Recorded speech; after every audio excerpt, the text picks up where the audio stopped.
Get ready to put this active weather pattern in our rear view mirror. We're looking at more sunshine and a warming trend through this Friday and Saturday, and the big changes really start up tonight. In fact, today, we've already seen some of these changes with times of sunshine. Hey everyone, I'm Chief Meteorologist Darrell Winninger from the Central Oregon Daily Weather Center. We are about to take a deep dive into your most reliable forecast because we've had a whole lot of rain, a whole lot of lightning through the last several days with unseasonably cool temperatures. That changes through the next 48 hours. Let's start off with what we're seeing right now and right here. A mixture of sunshine and cloud cover across the Tri-County area. There are some low-level clouds over the Cascades, and we have been getting showers, even a couple of thunderstorms. But for the most part, we can already feel the change in the air. And when we go ahead and take a look at the surface, when we look at some of the street cameras, the Oregon Department of Transportation cameras, what we see from ODOT is we actually have some shadows on the ground. So the sun is shining through. Roads aren't nearly as wet as they have been. However,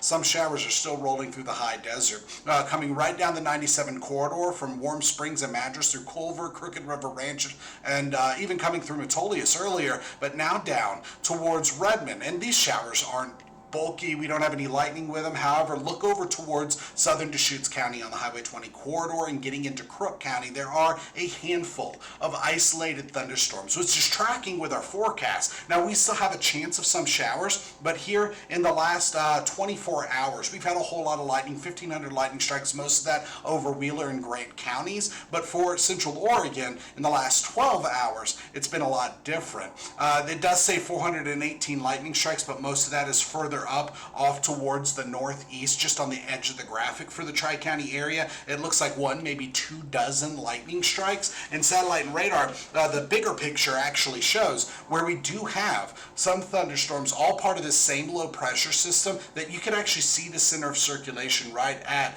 the Oregon, Idaho, and Nevada corner, that state line, where you can see that center of circulation continuing to roll to the east from our low pressure system. And this low continues to roll east. By tomorrow, a ridge of high pressure that's out over the Pacific Ocean, that builds into the region, and that brings our sunshine. That brings a warming trend. So when we broaden this out a little bit more and look at infrared satellite imagery, also those lines on there are pressure lines, and you can actually see a little bit better that the center of circulation at the surface is a little detached from where the pressure center of circulation is, and that means this whole system is starting to break apart. When we look at the bigger system, there are some bigger picture, there are some thunderstorms that have a few higher clouds through the Tri-County area, but for the most part, cloud cover lining up with where we've been seeing some of those showers. Looking at the bigger picture, there's a cold front stretched out of Canada over the northern Pacific Ocean.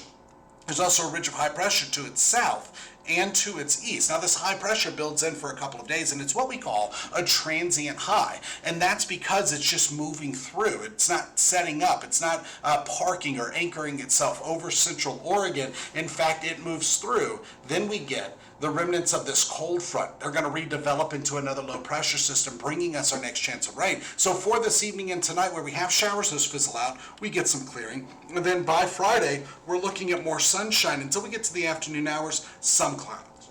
By the time we get to Saturday, increasing clouds are expected, but again, we stay dry until we get to the overnight hours. So switching gears, looking at a few other things, a couple of the Oregon Hazards Lab cameras show that it is a little bit hazy out there, so I wanted to take a moment and just look at air quality. For the most part, good to moderate air quality. There have been times of a little bit more reduction in the air quality, downtown healthy for sensitive groups for a few individual stations, but for the most part, not too bad. We have that northerly breeze that is going to be picking up at times. Meanwhile, our relative humidity is sitting in the 40s for many of us. Actually, there's a broad range. It's super dry in Warm Springs and Jefferson County along and west of the 97 corridor, and that comes down into Redmond. Then getting into the higher elevations, that's where it's not as dry. And even at the lowest, the relative humidity percentages aren't critical. And so that's definitely good news. When I say critical, we're talking teens and single digits. Temperatures in the last 24 hours topped out in the 60s and 70s with 80 degrees in Warm Springs. This is the beginning of our warming trend, and it was subtle. But tomorrow, it really takes shape. We're looking at mid to upper 70s, some 80s, and then getting warmer by the time we get to Saturday. Meanwhile, actual temperatures right here and right now, mostly 60s and 70s, and we do still have 80 degrees in Warm Springs. So we're running between 1 and 11 degrees warmer than we were just 24 hours ago. That's already a good warm-up. but we're not done. In fact, tonight we're falling back into the 40s with a few 50s and 30s out there. Tomorrow, we're going to be topping out in the 70s with some 80s. So mid to upper 70s, some 80s on the map, and temperatures only continuing to warm from there. And when we go ahead and just look at our school bus forecast to help paint a better picture for us, we start off with sunshine and catch some afternoon clouds. It's going to be drier, it's going to be warmer, but some areas of morning fog are going to be possible because we already have higher relative humidity values, and overnight they pick up even more. I was looking at some forecast models that were showing between 90 and 100%.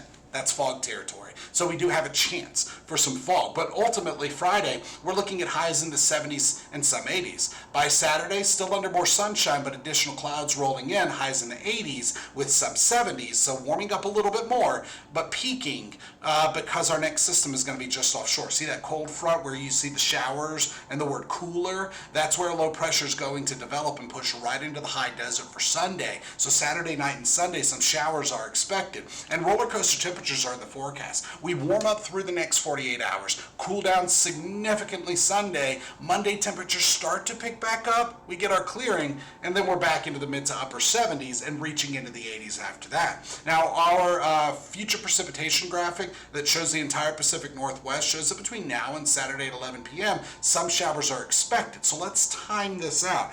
We already looked at one high-resolution forecast model. This is the on-air version, and it does show we have a system out over the Pacific Ocean, one over the Pacific Northwest, and a high pressure between. Now overnight where we have some of these showers, those fizzle out, we start to get our clearing. This is when we're looking at some areas of overnight fog, and that could linger into tomorrow morning. So just if you're doing any early traveling or late traveling tonight, keep that in mind. By Friday afternoon, more clouds, not much in the way of rain chances. It looks like the potential for a few sprinkles. I'm just not buying it just yet. By Saturday afternoon, maybe a few more sprinkles, and then this next cold front rolls in. As it rolls through, that low develops, and we are expecting showers to be off and on through Sunday with some periods of clearing. So that's why it's partly cloudy showers instead of mostly cloudy showers. Then going past that, through the rest of Sunday night, we start to clear out. Monday, that clearing continues, and then by Tuesday, we are back to sunshine and back to our next warming trend. In fact, we keep that sunshine through Wednesday, through Thursday,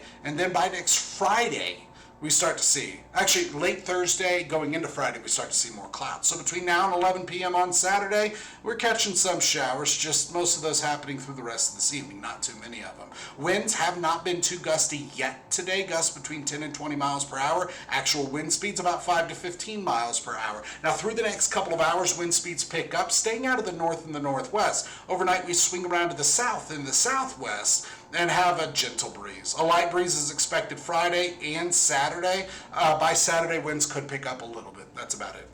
So, for tonight, 40s with a few 30s and 50s out there, and clearing continues. By Friday, more sunshine, some afternoon clouds, 70s with some 80s on the map. Now, here is your 7-day planner. We get our roller coaster temperatures. We get one more round of rain coming in on Sunday. It might be good to make some chili on that night. Yeah, because it's going to cool down, chilly overnight, and it's just going to be that time where it feels like we want some of that warmer comfort food. But anyway, Monday, Tuesday, and Wednesday, our next warming trend brings us back up to near average for this time of the year, which is upper 70s and lower 80s with no rain in sight. So the best chance of rain through the next 7 days is tonight, late Saturday, and Sunday as that next system rolls through. Here's a quick look at your weather headlines for this Thursday, September the 11th. Clearing and calming start tonight. Storms out, sunshine in. And then by Saturday, we start to catch some more clouds. Now, a warming trend sets up Friday and Saturday. And just a quick look at a few other things for you. I know today is Thursday, and so the latest drought monitors come out. This is what we had last week, and this is what it is this week. So actually improvement on the drought monitor because all that rain that we got. Now that's the latest in weather. Join us tonight on Central Oregon Daily News. We'll have the latest headlines and your most reliable forecast. And I'm going to go ahead and leave you with one more round of that satellite and radar. Just a few thunderstorms, mostly over rural Crook County and Deschutes County, and some of that could be rolling closer to the 97 quarter. That's it. We'll see you later. Join us tonight on Central Oregon Daily News.